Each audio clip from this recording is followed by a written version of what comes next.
Fala pessoal, tudo bom com vocês? Então, no vídeo de hoje eu vou explicar para vocês como interpretar os resultados dos laudos laboratoriais que são obtidos através das coletas que são realizadas de matrizes ambientais para os estudos que nós elaboramos. Se você é novo por aqui, seja muito bem-vindo. Eu sou Felipe Prenholato, sou engenheiro ambiental e atuo como consultor ambiental. E se você gosta desse tipo de conteúdo relacionado à consultoria ambiental, considere se inscrever no canal e ative as notificações para não ficar de fora de nenhum vídeo que eu postar aqui. Bom, e antes de mais nada, o que seria um laudo laboratorial? Quando a gente vai fazer alguma avaliação de uma qualidade de uma matriz ambiental, seja ela solo, água subterrânea, um corpo hídrico, a gente precisa fazer coletas de alíquotas dessas matrizes ambientais, enviar para o laboratório fazer toda a análise que ele tem que fazer ali e retornar para a gente esse laudo laboratorial que vai ter as substâncias químicas de interesse que a gente solicitou nessa análise. E através disso a gente consegue avaliar, através desses parâmetros, a qualidade dessa minha matriz ambiental que eu estou ali avaliando no meu estudo. Então, fazendo uma analogia aqui com vocês, é basicamente quando a gente vai ali fazer um exame de sangue. A gente vai lá, coleta uma alíquota do nosso sangue e envia para o laboratório fazer as análises. Não necessariamente a gente, um enfermeiro, lógico, que vai tirar essa coleta, que vai tirar essa alíquota, que vai enviar para o laboratório fazer essa análise. Então, imagine lá que você está fazendo um exame de glicemia, você vai pegar, o laboratório vai pegar o seu sangue, vai avaliar a concentração ali do açúcar no seu sangue e vai comparar, vai colocar no laudo laboratorial aquela faixa, o padrão de referência. E aí, quando o seu médico for avaliar esse laudo laboratorial, ele vai olhar ali o resultado que deu da sua glicemia e vai avaliar, comparar com esse padrão de referência que tem para verificar se você tem algum problema de saúde. Então, basicamente, como a gente faz ali nos estudos ambientais, a gente coleta alíquotas de amostras que a gente quer avaliar das matrizes ambientais, envia para o laboratório e aí a gente vai saber se tem algum problema, algum impacto ambiental, por exemplo, nessa minha matriz que eu estou avaliando. Quem trabalha bastante com áreas contaminadas, eu faço bastante vídeo sobre essa área. Vou deixar aqui até uma playlist acima, quem quiser ver, conhecer mais sobre essa área.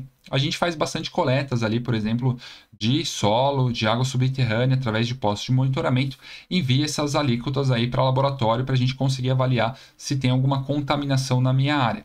Então, eu trouxe um exemplo para vocês aqui de um laudo. Esse laudo aqui é parcial. Eu trouxe para vocês, não tem todo o conteúdo dele, mas só para explicar o que eu pretendo aqui nesse vídeo. Então, basicamente, um laudo laboratorial, ele vai ter essas coluna, esses parâmetros, esses resultados que eu trouxe aqui para você. O que é importante a gente entender desse laudo laboratorial? Aqui, para vocês entenderem de onde surgiu ele, a gente foi lá, coletou uma amostra de água subterrânea em um posto de monitoramento por método chamado de baixa vazão e a gente enviou ele para laboratório para ser analisado. Quem trabalha com áreas contaminadas sabe que áreas que eu tenho estocagem, por exemplo, de combustíveis, é muito comum eu solicitar a análise de uma família específica, que são hidrocarbonetos policíclicos aromáticos, que é uma família de várias substâncias químicas ali de interesse. Então, essas substâncias estão listadas ali no meu laudo laboratorial, na coluna de parâmetros. Cada nomezinho desse daí é uma substância química de interesse para avaliar se a minha área tem algum impacto por esse combustível que era armazenado nesse local. Então, esse daí é o nome da substância, onde está listado o parâmetro. Cada substância tem um nome específico, que também tem uma origem de uma questão química, então da sua família, né? Tem todo um procedimento para a gente fazer, dar o nome para substâncias, mas só para vocês entenderem da onde que é essa coluna. E depois a coluna do CAS, o CAS number, é como se fosse um registro dessa substância que é denominado através de um número. Então, aonde você falar o número dessa substância em determinado, em qualquer país que você for, você vai estar falando da mesma substância. Então, essa é uma forma muito legal da gente conseguir mapear onde quer que seja a substância química de interesse através do CAS number. E a diluição é importante eu entender E quando tem uma concentração muito alta na minha matriz ambiental dessa substância, muitas vezes o laboratório tem que fazer uma diluição para ele conseguir identificar o resultado. Então, como a gente avalia essas concentrações, é importante eu entender de onde que vem essa diluição, que é ali do processo laboratorial que foi feito para gerar o resultado. E a unidade, a gente sempre tem que comparar as unidades corretamente. Aqui eu estou falando de microgramas por litro. Reparem que quando eu for comparar o resultado da minha amostra com o meu padrão legal, por exemplo, eu tenho que estar comparando com a mesma unidade. Por isso que eu tenho que prestar atenção em que unidade que eu estou falando no meu laudo laboratorial e qual é a unidade do meu valor de referência. E já na coluna dos resultados é em si a concentração daquela minha substância no meu meio avaliado. Então, por exemplo, aqui no caso do naftaleno, eu tenho 95,9 microgramas por litro na minha água subterrânea, naquela alíquota que eu coletei e enviei para o laboratório. E o LQ é uma medida que o laboratório reporta que é a menor quantificação dessa minha concentração da minha substância e níveis de precisão e exatidão que são confiáveis ali pelo laboratório.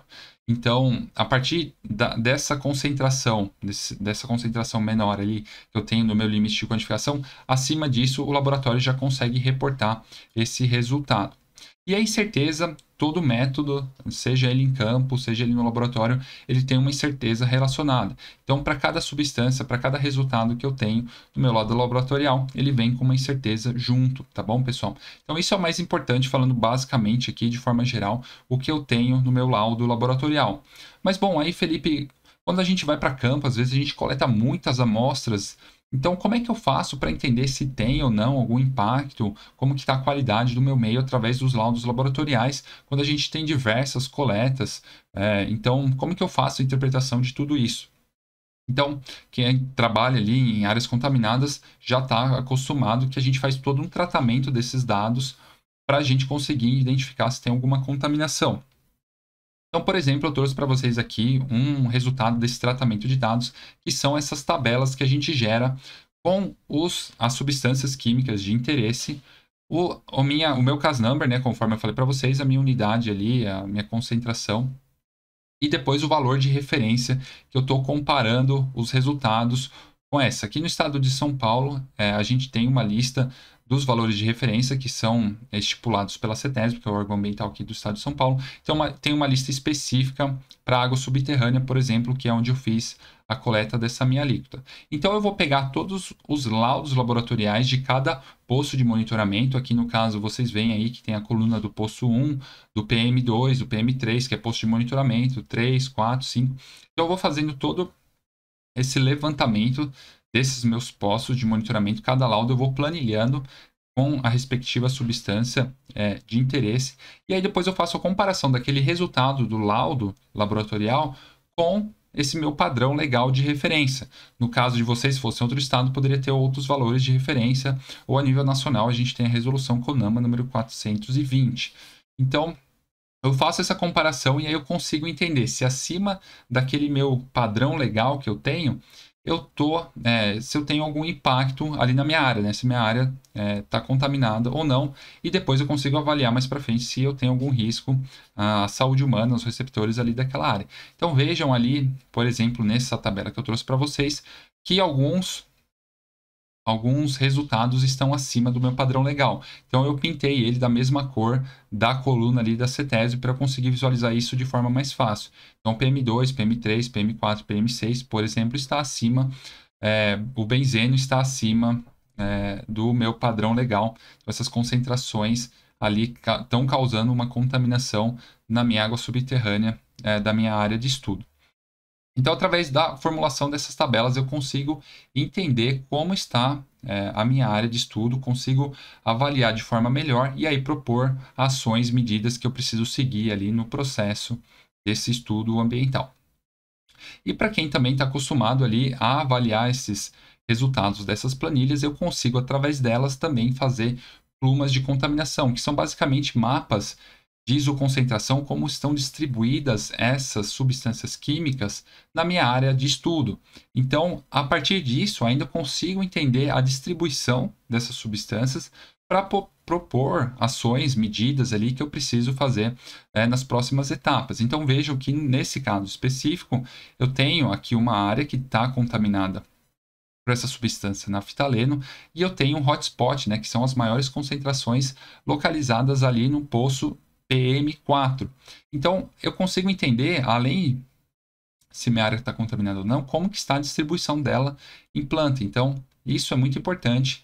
Conforme eu vou mapeando essas substâncias químicas, eu vou conseguindo entender melhor como que está o comportamento delas na minha área de interesse. E aí eu consigo fazer outras análises e, a partir disso, propor recomendações.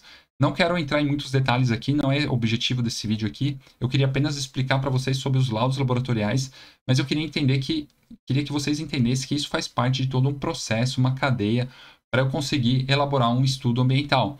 Em próximos vídeos eu vou trazer para vocês mais informações sobre como elaborar esses estudos ambientais e acredito que vai contribuir muito mais para vocês entenderem sobre tudo isso. E pelo vídeo de hoje é isso, espero que vocês tenham gostado. Deixe aí para mim nos comentários se você já viu algum laudo laboratorial de uma matriz ambiental e compartilhe esse vídeo também para que mais pessoas tenham acesso a essa informação. Muito obrigado, a gente se vê nos próximos vídeos. Tchau!